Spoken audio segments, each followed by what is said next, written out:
Hi friends, എങ്ങനെയുണ്ടായിരുന്നു നിങ്ങൾക്ക് 2024 ഈ വർഷത്തെ കേരള ലോ എൻട്രൻസ് എക്സാമിനേഷൻ 5-ഇയർ LLBയുടെ 5-ഇയർ LLB കുട്ടികളുടെ എൻട്രൻസ് എക്സാമിനേഷൻ 2024 കഴിഞ്ഞു. ഒരുപാട് കുട്ടികൾ പോയ സമയത്ത് മെസ്സേജ് ഒക്കെ അയച്ചിട്ടാണ് പോയത്. ചേച്ചി പ്രാർത്ഥിക്കണം, മാം പ്രാർത്ഥിക്കണം, എക്സാം ഈസി ആവാൻ എന്നൊക്കെ പറഞ്ഞ് എല്ലാവർക്കും വേണ്ടി ഞാൻ പ്രാർത്ഥിച്ചിട്ടുണ്ടായിരുന്നു. നിങ്ങൾക്ക് എങ്ങനെയുണ്ടായിരുന്നു എക്സാം? പുതിയ ക്വസ്റ്റ്യൻ പാറ്റേൺ ആണ്. അപ്പോൾ പുതിയ ക്വസ്റ്റ്യൻ പേപ്പർ എങ്ങനെയുണ്ടായിരുന്നു, അല്ലെങ്കിൽ പുതിയ ക്വസ്റ്റ്യൻ പാറ്റേൺ നിങ്ങൾക്ക് എങ്ങനെയുണ്ടായിരുന്നു? കഴിഞ്ഞ തവണത്തെ പോലെ പ്രീവിയസ് ഇയർ ക്വസ്റ്റ്യൻ പേപ്പർ ചോദിച്ച പോലെ ഏതെങ്കിലും പാറ്റേൺ ക്വസ്റ്റ്യൻസ് വന്നിട്ടുണ്ടായിരുന്നോ? അതെയോ എന്തെങ്കിലും നിങ്ങൾക്ക് ബുദ്ധിമുട്ടുള്ള രീതിയിലുള്ള ക്വസ്റ്റ്യൻസ് ആണോ വന്നത് എന്നുള്ള കാര്യങ്ങളൊക്കെ അറിയാനായിട്ട് എനിക്കും ആഗ്രഹമുണ്ട്. 1-2 പേരൊക്കെ എന്നെ വിളിച്ചിരുന്നു. അപ്പം നിങ്ങൾ എങ്ങനെയുണ്ടായിരുന്നു നിങ്ങളുടെ എക്സാം? നല്ല രീതിയിൽ നിങ്ങൾക്ക് അറ്റൻഡ് ചെയ്യാൻ പറ്റിയോ? ക്വസ്റ്റ്യൻസ് ടഫായിരുന്നോ? നിങ്ങൾ പ്രതീക്ഷിച്ച രീതിയിൽ നിങ്ങൾക്ക് ആൻസർ ചെയ്യാൻ പറ്റിയോ?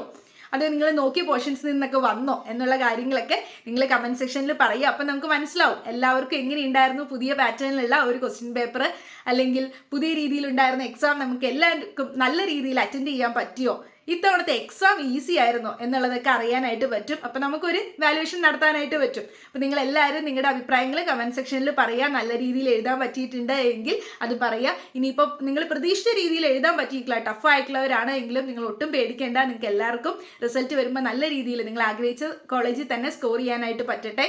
ഇപ്പോൾ റിസൾട്ട് ഒരു 1 മന്തിനുള്ളിൽ, അതായത് ഓഗസ്റ്റ് 31 റിസൾട്ട് വരും എന്നാണ് നമ്മൾ രജിസ്ട്രേഷൻ സമയത്ത് വന്നപ്പോൾ ആപ്ലിക്കേഷൻ സമയത്ത് സൈറ്റിൽ പറഞ്ഞിരുന്നത്. അപ്പോൾ നിങ്ങൾ ഇടയ്ക്കിടയ്ക്ക് സൈറ്റ് ചെക്ക് ചെയ്തുകൊണ്ടിരിക്കുക. റിസൾട്ട് വരുന്ന സമയത്ത് ഞാൻ എന്തായാലും അപ്ഡേറ്റ് ചെയ്യുന്നതായിരിക്കും ചാനൽ വഴിയായിട്ട്. അപ്പോൾ നിങ്ങൾ ചാനൽ സബ്സ്ക്രൈബ് ചെയ്തിട്ടുള്ളവരായതുകൊണ്ട് എന്തായാലും നമുക്ക് അറിയാൻ പറ്റും. റിസൾട്ട് വരുമ്പോൾ ഞാൻ എന്തായാലും അപ്ഡേറ്റ് ചെയ്യും.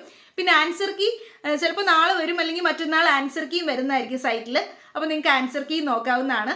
പിന്നെ നിങ്ങൾ ഇതൊന്നും ഓർത്ത് ടെൻഷൻ അടിക്കേണ്ട. എക്സാം കഴിഞ്ഞു, നിങ്ങൾ ആ ഒരു it's A matter of 2 hours എന്ന് പറയുന്ന പോലെ തന്നെ 2 മണിക്കൂറത്തെ കാര്യമായിരുന്നു. നിങ്ങളത് എഴുതി, നിങ്ങൾ ഇത്രയും നാളും പഠിച്ചതിൻ്റെ കാര്യങ്ങളൊക്കെ നിങ്ങൾ 2 hours അവിടെ എഴുതിയിട്ട് വന്നു.